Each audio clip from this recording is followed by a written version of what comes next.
충청도 사람들이요, 굉장히 느린 것 같은데 아니에요. 굉장히 말을 효과적으로 빨리 하더라고요.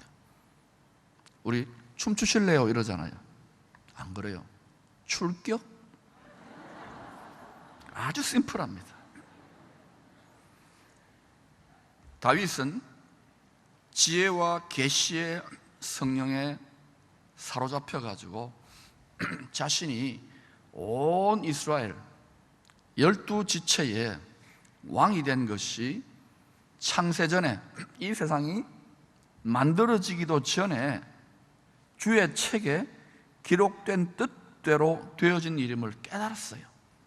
성령으로 깨닫고 하나님을 감사하며 감격하며 찬양했어요.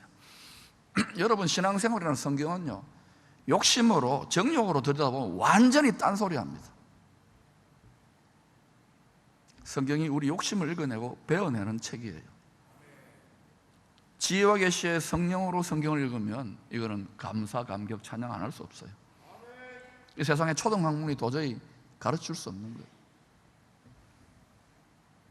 시편 139편 16절에 내 형질이, 내 이 몸이 엄마 뱃속에서 이렇게 세포 분할을 하잖아요. 형질이 이루어지기 전에 주의 눈이 보셨으며, 하늘에 계신 하나님의 눈이 보셨으며, 나를 위하여 정한 날이, 이 땅에 정한 날이 하루도 되기 전에 주의 책에, 하나님의 책에 다 기록이 되어 있답니다. 어떤 인생이 성공이냐? 뭐 출세하고 재벌되고 권력 잡고 건강하고 이게 다 좋은 거지만은 하늘에서 하나님이 정한 뜻, 이게 창세전에 다 정해져 있어요. 이것을 다 이루는 삶이 가장 복되고 지혜로운 삶이에요. 제일 멍청하고 어리석은 사람이 어떤 사람인가? 하나님의 관점에서는 이 세상의 부귀영화에 완전히 몰두해가지고 솔로몬이 다 누려봤잖아요. 뒷걸로 돌아가고 헛된 거예요. 한번 속으면은 육체의 욕심에 영원히 속는 거예요. 그리고 끝나고 나서도 끝이 아니에요. 엉뚱한 데 갇혀 살아요. 빨리 우리 철듭시다. 다윗은 온 이스라엘의 왕이 되자마자 여호수아가 믿음으로 약속의 땅, 담대히 믿음으로 순종함으로 신대륙을 밟은 후 약 500년 만에, 하루가 1000년이니까 반나절 만에 예루살렘을 정복한 후에 다윗이 담대히 순종한 거예요. 500년 동안 못했는데, 하늘 백성들이 안 된다, 할 수 없다는데 다윗은 할 수 있다고 믿었기 때문에 땅에 감추어진 예루살렘을 향한 기온샘이라고 하는 비밀 수로로 들어가서 정복하는 거예요. 할 수 있다고, 하나님은 하신다고 믿으면, 말씀을 이루신다고 믿으면 할 수 있어요. 그런데 우리 육체의 정욕을 못 박지 않으니까, 못한다, 안 된다 이러니까 땅 끝까지가 안 되는 거예요. 정복한 후에 다윗 왕국의 새로운 수도로 예루살렘이 정해지게 됩니다. 곧 이어서 그동안 사울 왕 치하에서 방치되었던 하나님의 영광이 임재하는 성물인 언약궤를 예루살렘 다윗의 장막 지성소로 제사장들에게 시켜가지고 메고 오게 합니다. 이 일은요, 세상 정치공학적 논리로 보면 사울 정권으로부터 권력을 되찾아와서 이제는 다윗의 정권에 신적 정통성을 부여하는 일종의 퍼포먼스로 볼 수 있겠죠. 뭐 언론들이 많이 그러잖아요. 정권 바뀌면 완전히 줄이 다 서고 또 사람들도 완전히 달라지잖아요. 권력이 달라져. 이게 권력이 너무너무 중요한 거예요. 앞으로 여러분 절대로 대한민국의 정치 권력에 대해서 무관심하면 안 돼요, 교회가. 왜냐? 하나님의 마음을 닮은 사람들, 아니면 안 믿더라도 하나님의 가치관으로 이 세상을 통치할 수 있는 지도자를 세우지 못하면은 교회요, 한 방에 훅 갑니다. 이 일은 세상 초등학문을 초월하는 성경의 계시로 본다면, 빅픽처로 본다면 장차 예수 그리스도가 예루살렘입니다, 십자가에 죽으시고 부활하심으로 하늘과 땅의 모든 권세를 가졌으니, 하늘과 땅의 모든 권력을 가졌으니 되찾아오셨어요. 그래서 하늘 권력을 버리고 죽기까지 복종하셔서 되찾아온 거예요. 권력을 되찾아오려고. 하나님이 영원히 왕노릇하는 나라를 세우시리는 뜻이 지금부터 한 3,000년 정도 전에, 주전 1,000년이니까 이스라엘 하나님의 땅, 약속의 땅, 거기에 예루살렘에 이루어진 거예요. 여러분, 앞으로 예수님이 다시 돌아오는 이유는 이스라엘 약속의 땅, 그건 하늘의 땅, 하늘의 약속의 땅하고 통하는 거예요. 그것 때문에 온 열방이 난리법석을 떨게 될 거예요. 성경에 다 예언되고 있어요. 구약 성경은 제껴놓는 것이 그 말씀을 이루기 위해서 우리 주님이 재림해요. 그런데 지금 유대인들은 예수하면 이를 갈아요. 왜냐하면 지난 2000년 동안 예수 믿는 자들이 다 그렇게 피 흘린 대가지불을 그들이 한 거예요. 그러나 그들이 야곱의 환난 속에서 눈을 뜨게 될 겁니다. 마라나타를 외치지 않을 수 없는, 성경을 읽어보셔요. 반드시 하나님은 말씀하신 것을 이루시는 하나님이십니다. 그러므로 여러분이 하나님의 말씀을 제껴놓고 왔다 갔다 한다고 여러분, 하나님은 절대로 속지 않아요. 말씀은 엄격합니다. 말씀은 절대 타협하지 않습니다.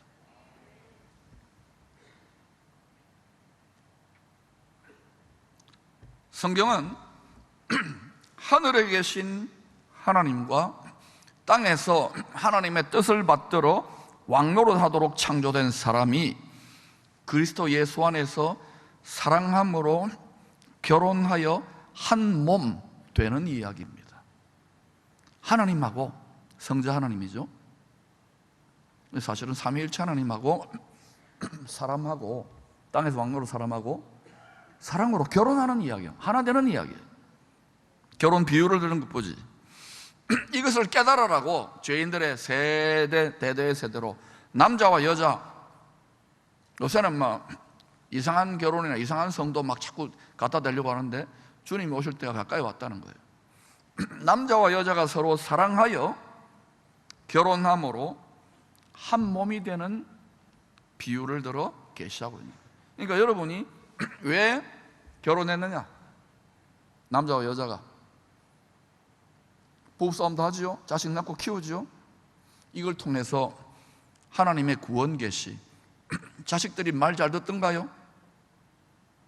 하나님 아버지의 심정을 깨닫고 또 말씀대로 순종하는 가정은 천국의 예고편을 맛보게 하고, 거기에 다 하나님의 놀라운 구원의 비밀, 천국의 비밀을 자연 계시를 해놓은 거예요. 그걸 알고 부부 생활 또 가정을 꾸려갈 수 있기를 축복합니다. 메시아 예수 그리스도를 머리로 하는 몸된 지체들 중에서 내 뼈 중에 뼈요 살 중에 살, 어디서 들어본 말이죠. 아담이 자기 신부, 자기 아내를 데리고 올 때 여러 골육 지체들, 몸의 지체 아닙니까? 아담이 머리니까 지체들 중에서 내 뼈 중에 뼈요 살 중에 살, 심장부라는 거예요. 그 고백을 받아서 마땅한 메시아의 신부인 예루살렘이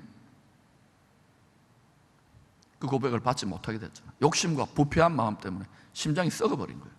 사랑이 식어버린 거예요. 예루살렘은 앞으로 새 예루살렘으로 회복되지, 하늘과 땅이 하나 되어서.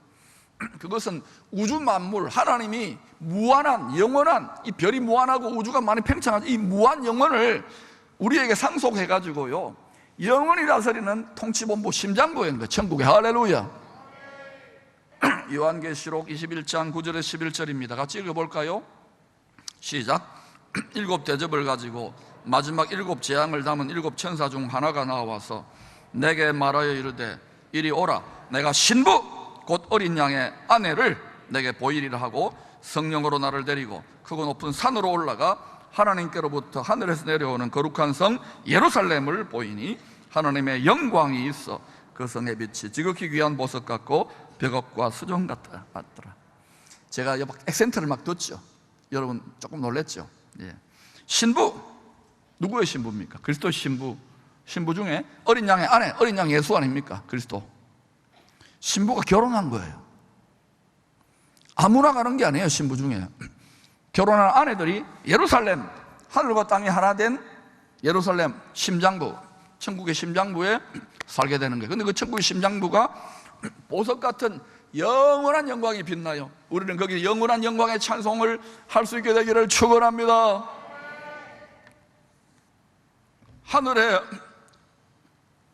예루살렘 지성소의 영원한 보좌에 앉으신 하나님의 영광이 마침내 다윗을 통하여 예루살렘 다윗의 장막 지성소 언약궤에 임재하게 된 것입니다. 하늘의 새 예루살렘 성의 보좌 위에 임재하는 영광의 예고편이 이 땅에 3세전 전에 일어난 거예요. 저는 일어났다고 믿습니다. 뜻이 창세전에 하늘에서 이루어진 것처럼 드디어 약속의 땅, 언약의 땅, 그 약속의 땅은 또 예루살렘을 이스라엘 땅을 말하기도 하지만 또 하늘의 영원한 이기는 자들의 땅인 약속의 땅인 우리가 가야 될 그 땅이기도 해요. 그런데 이 땅에서는 잠시 이루어진 거예요. 예고편으로 계시해 주시려고 예수 그리스도의 메시아의 장막을 모든 열방 땅 끝까지 확장시켜 주시기 위해서 잠시 동안 계시해 주신 거예요. 이제는 그것을 이루시기 위해 메시아가 다시 오십니다. 저 나라를 주목하세요. 예루살렘을 주목하세요. 지식이 있어야 미리미리 준비하고 여러분이 사랑하는 자녀들 육신만이 아니라 영혼 육을 다 흠없이 보존할 수 있을 것입니다. 이 말씀을 농담으로 듣지 마시기를 바랍니다.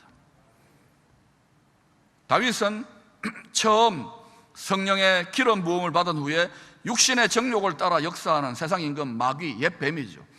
우리가 육신의 정욕, 티끌인데 육신이 세상이 티끌인데 여기에 마음을 꽉 집착해버리는, 그래서 밥을 먹고 힘이 세지는 옛뱀 마귀의 세력들과의 다윗은 믿음의 치열한 선한 싸움을 싸워 죽기까지 싸운 거예요. 칼로 혈과 육의 싸움을 싸운 것 같지만 아니에요. 구약은 드러난 모습이고 신약은 숨어있는 영적 본질을 말하는 거예요. 할렐루야. 그가 뽑아서 싸웠던 검은 진리의 말씀, 하나님의 말씀, 성령의 검을 이루려고 싸운 거예요. 할렐루야. 메시아 예수의 그림자인 다윗이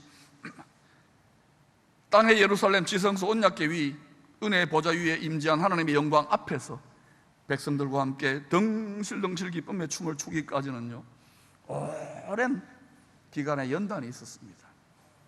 이 기쁨의 춤과는 다른 종류의 다른 성격의 세 가지 춤을 배워내야만 했어요. 왕이 될 사람이었기 때문에, 지도자가 될 사람이었기 때문에 더 혹독하고 더 가혹한 연단을 받아야만 했던 거예요. 많은 사람들이 박수하면서 존경하고 잘한다고 칭찬받는 그런 게 아니었어요. 이 세 가지 승리의 기쁨의 춤, 환희의 춤을 추기 전에 꼭 모든 성도들이 배워내야 될 세 가지 춤, 여러분 배우고 싶습니까? 말씀드려요? 예, 첫 번째 배워야 될 춤이 뭐냐? 따라 합시다. 낮춤. 낮춤이에요. 낮춤. 시편 27편 등을 보면 다윗은 부모도 형제도 자신을 버린 베린 자식 취급하는 그러한 뉘앙스의 고백이 나와요. 내 부모는 나를 버렸으나 형제들이 자기를 미워하고 무시하고, 그것뿐입니까? 장인 사울 왕뿐만 아니라 왕궁의 신하들과 군인들과 온 나라의 백성들이 지명 수배자가 되어버리니까 그 민족의 영웅이었는데 나 몰라 하고 현상금 걸어 놓았을 거예요. 그러니까 신고하려고 서로 난리니까 다윗이 기가 막히죠. 뿐만 그것만이 아닙니다. 다윗이 지명 수배자가 되어서 아둘람 동굴에 혼자서 막 탄식하며 울고 있는데 사병병이 왔어요. 그 사울 치하에서 핍박을 받고 고통을 했던 난민들이 온 거예요. 그들의 두목이 되어가지고 그들을 막 이끌고 있는데 이방 땅 블레셋 지경으로 갔는데 이게 일이 틀어져가지고 그 처자식들이 다 끌려가게 된 거예요. 그러니까 어때요? 다윗하고 막 따라오던 그 일부의 400여 명, 600여 명의 무리들이 다윗을 돌멩이로 쳐 죽이려고 하는 거예요. 쉽게 말하면 다윗은 자기가 왕이 되는 이스라엘 나라 백성들 전체로부터 배신당하고 낮추어진 거예요. 철저하게 버림받아 낮아지는 낮춤을 춰야만 했던 거예요. 이걸 배워내야지만이 그를 하나님이 낮추어졌으니까 높이셔서 이스라엘의 머리 으뜸이 되게 하시는 거예요. 두 번째 배워야 될 연단의 춤은 따라합시다. 감춤. 처음 성령의 기름 부으심을 받아 골리앗을 무너뜨린 다윗은 일약 국민적인 영웅이 되어가지고요, 사울 왕의 정치적인 라이벌로 무성하게 됩니다. 언론들이 막 띄우잖아요. 자기 대권 주자 이러면서. 그러니까 미운 털이 박히는 거예요. 사실 누구한테 미운 털이 박혀요? 권력을 하나님으로 숭배했던 사울 왕을 악한 영이 사로잡았잖아요. 사탄에게 미운 털이 박힌 거예요. 여러분이요, 정말 가는 곳마다 하나님의 뜻에 온전히 순종하고 하나님께 영광 돌리고 세상과 타협하지 않으려고 하잖아요. 그러면요, 미운 털 박혀요. 사람한테 미운 털 박힌 것 같지만 아니에요. 마귀한테 미운 털 박히는 거예요. 그래서 미운 털 박혔다고 느껴지면 두려워하지 마세요. 할렐루야 하고 전신갑주를 입고 하나님의 영 안에, 그리스도 안에서 1초도 방심하지 말고 늘 보호받아야 되는 거예요. 그래서 제가 교육자들 한 말인데, 이 시대를 감당하려면 1초도 방심하지 말라고. 마음문 열어버리면 순간적으로 타협해요. 잘 살아왔다가도 엘리 제사장 한 방에 훅 갑니다. 사울 왕도 한 방에 훅 갔잖아요. 그러므로 여러분, 섰다고 생각하지 마시고 1초도 방심하지 말고 주님 앞에 서게 되는 그날까지 말씀 충만, 성령 충만으로 여러분 마음의 성전을 잘 지킬 수 있기를 축원합니다. 다윗은 미운 털 박혀가지고요, 10년 넘게 도망쳐 다니면서 은둔자, 도망자, 감춤의 춤을 배워내야만 했어요. 만왕의 왕 예수님도 메시아로 공생애를 사시기 전에 30년 동안 나사렛이라고 하는 시골 촌동네에 감춤의 춤을 감사함으로 묵묵히 때를 기다리며 배우는 훈련을 감당해야만 했습니다. 감춤. 자, 두 가지 춤 나왔죠? 자, 시작. 낮춤, 감춤. 그리고 마지막 하나 춤입니다. 세 번째 배워야 될 스텝은 뭐냐면 멈춤입니다. 따라합시다. 멈춤. 다윗이 멈춤의 훈련을 어떻게 했느냐고요? 왼수를 붙였잖아요. 10년 동안 죽이려고 그래요. 시어머니가, 며느리가, 직장 상사가, 남편이, 아내가, 자식이, 또는 뭐 이렇게 저렇게 인간관계로 미치고 환장하잖아요. 10년 넘게 붙이는 거예요. 사랑하기가 너무 힘들어. 용서하기 너무 힘들어.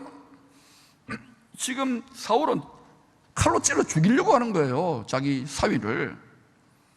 그런데 어떻게 멈췄느냐고요? 얼마든지 칼로 찔러 죽일 수 있는, 도망다니면서도 절호의 기회가 몇 번 있었잖아요. 자기 같이 도망다니던 참모들이, 다윗이요, 하나님이 당신을 이스라엘 왕으로 세운다고 했지 않습니까? 사무엘 선지자가 이야기했잖아요. 저 새끼 이제 확 찔러 죽여버리고 칼로, 당신이 왕이 되면 간단합니다. 지금 기회는 왔습니다. 저 보세요, 사울 저 똥 누고 있잖아요. 찔러 죽이세요. 그게 똥 눈다는 소리입니다. 동굴에서 콱 찔러 죽였어야죠. 우리가 얼마나 많이 찔러 죽입니까? 저 새끼 죽으라고. 여러분, 그래서 우리가 이렇게 도적질 당하고 비참하고 가난하고 반점 지옥 사는 거예요. 왼수들이 드글드글해지는 거예요. 다윗 그렇게 하지 않았어요. 얼마든지 그렇게 할 수 있는데 속에서 솟아나는 불붙는 복수심, 분노, 우라통, 화병, 시엄마, 남편, 아내, 자식, 직장 상사 얼마든지 일어나잖아요. 교회 안에서도 일어나잖아요. 그런데 그렇게 하지 않았어요. 그 불타는 정욕에 기반한 욕심의 마음을 성령으로 죽이고, 하나님 복수하지 말라고 원수를 사랑해보라 그랬으니까, 축복하라 그랬으니까 다윗이 멈춤의 춤을 추었어요. 딱 멈춘 거예요. 그때요, 하늘의 보좌에 앉으신 하나님이, 하나님 아버지 예수님이 탁 쳐다보다가 어떻게 했는지 아세요? 할렐루야! 그랬어요. 봐라, 모든 피조물들아, 모든 의인의 영혼들아, 그리고 원수 마귀의 세력들아, 봐라, 내 아들 다윗을 봐라. 내 독생자 장차 십자가에 못 박혀 죽을 이 독생자 메시아를 쏙 빼닮지 않았느냐? 그의 형상과 모양을 쏙 빼닮지 않았느냐? 그러니 내가 이스라엘의 머리로 그를 높이려고 하는데 불만 있냐? 나의 왕권과 통치권과 축복권을 맡기려고 하는데 불만 있냐? 만물의 으뜸을, 세상 나라의 으뜸을 삼아버려. 할렐루야. 세 가지 춤을 잊지 마세요. 반드시 하나님이 쓰시는 종들, 하나님의 사람들은요, 세 가지 춤을 춰야만이 큰 기쁨의 승리자의 환희의 춤을 추는 거예요. 낮춤, 따라합시다. 낮춤, 감춤, 멈춤. 하나님이 더 높이시고 더 귀하게 쓰는 사람일수록 더 혹독하게 연단하신다는 것을 성경을 통하여 깨달을 수 있기를 축원합니다. 이 세 가지 춤을 마스터하게 될 때 하늘의 예루살렘 보좌의 스테이지 앞에서 부어지는 성령의 기쁨 안에 죽임을 당하신 어린 양이신 신랑 되신 주님과 함께 어린 양의 아내로서, 결혼한 아내로서 기쁨의 춤을 출 수 있게 되는 거예요. 다윗은 오랜 연단을 통하여 마침내 자기 마음의 성전 지성소 은혜의 보좌에 임재한 하나님의 영광이 임할 만한 성전이 된 거예요. 거기에서 하나님의 영광의 임재 앞에서 춤을 추는 이 놀라운 이 땅에서 하늘의 영광의 천국의 영광을 사는 신비를 이렇게 노래합니다. 시편 30편 11, 12절입니다. 시작. 주께서 나의 슬픔이 변하여 내게 종이 되게 하시며 나의 베옷을 벗기고 기쁨으로 띠띠우셨나이다. 이는 잠잠하지 아니하고 내 영광으로 주를 찬송하게 하시니 여호와 나의 하나님이여 내가 주께 영원히 감사하리다. 여러분, 슬픔, 낮춤, 멈춤, 감춤의 춤을 추는데 마침내 기쁨으로 춤추게 하시고, 상복, 베옷을 입었는데 기쁨으로 띠띠우게 하셔요. 지금 그렇게 주님의 형상과 모양으로 빚어진다고 고생하는 여러분들 다 합니다. 한번 모처럼 해볼까요? 고생도 미리 땡기는 거예요. 그러면 다 주님의 형상으로 주님의 스텝을 배워서 어린 양의 아내로 함께 춤출 수 있게 돼요.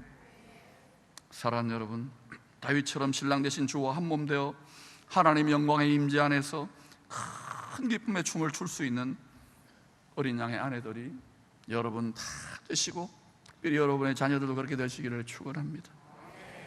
이제 제가 마지막 영상을 보여드릴 건데요, 이 먼저 택함받은 메시아의 신부 이스라엘의 결혼식에는요 엄청난 하나님의 신비가 숨어 있습니다. 제가 보여드리면서 나레이션을 해드릴 테니까 잘 의미를 깨닫고 설교를 마무리하겠습니다. 큐. 성경은 처음부터 끝까지 사랑으로 그리스도와 교회가 결혼하는 이야기입니다. 선한 행실이 예복입니다. 선한 행실을 하는 마음과 생각을 정결하게 해야 되겠죠. 주님 닮아야 되겠죠. 이제 곧 구원 농사의 마지막 절기인 하나님의 장막절, 하나님의 초막절, 우리가 메시아의 왕국에서 그리스도와 결혼하여 저렇게 결혼하게 됩니다. 랍비가 지금 포도주 잔을 건넵니다. 약혼식에서 건네는 포도주 잔은 고난의 잔, 고배입니다. 내가 마시는 잔을 마실 수 있느냐? 예수님의 피를 말하는 거예요. 그러나 하늘 메시아의 왕국에서는 기쁨의 잔이에요. 축제의 잔이고 축배의 잔, 승리자의 잔입니다. 이제 신부가 면박을 벗지요. 저게 바로 계시입니다. 그리스도의 얼굴, 그리스도의 형상, 영광을 보게 되는 거예요. 밤에 전통적으로 결혼이 이루어져요. 이 세상의 모든 조명이 다 꺼질 것입니다. 보라 캄캄함이 땅을 덮을 것이고 어둠이 만민을 가리울 때에 어린 양의 혼인잔치가 열리게 되는 거예요. 기름 잘 준비하시기를 축원합니다. 이제 신랑이 신부에게 웨딩 반지를 끼워줍니다. 저것은 바로 우리의 변치 않는 믿음과 사랑과 소망을 가지라고 성령께서 기름 붓는 거예요. 성령의 권능이 임하는 거예요. 그러면 성령의 권능으로 이 진동하는 세상을 이겨야 되는 거예요. 모든 피조물들, 하늘의 천군 전사와 허다한 피조물들이 함께 찬양합니다. 가운데 신부가 있죠. 마치 주님이 지금 끊을 수 없는 그리스도의 사랑의 끈으로 바로 유대인의 이스라엘의 남은 자들과 이방인 열방 모든 민족의 남은 자들이 정결한 선한 행실의 옷을 입은 자들이 그리스도를 머리로는 한 몸 된 그리스도 신부로 저렇게 찬양하고 자랑하는 거예요. 지금 하나님이 이제 저렇게 이긴 자는 그리스도가 함께 하늘 보좌 앉은 가운데에 어린 양의 아내들을 같이 보좌에 세워서 세세토록 왕노로 사는 거예요. 저는 여러분과 여러분의 자녀들과 한국교회 수많은 성도들이 저 세세토록 어린 양과 왕노로 사는 반열에 들어설 수 있기를 축원합니다. 주야로 여러분 위해 기도할 것이고 여러분도 기도하시기를 바랍니다. 이기는 자에게는 그리스도가 보좌인 것처럼 우리도 보좌에 앉게 하여 주실 거예요. 말씀의 1.1핵도 틀린 것이 없어요.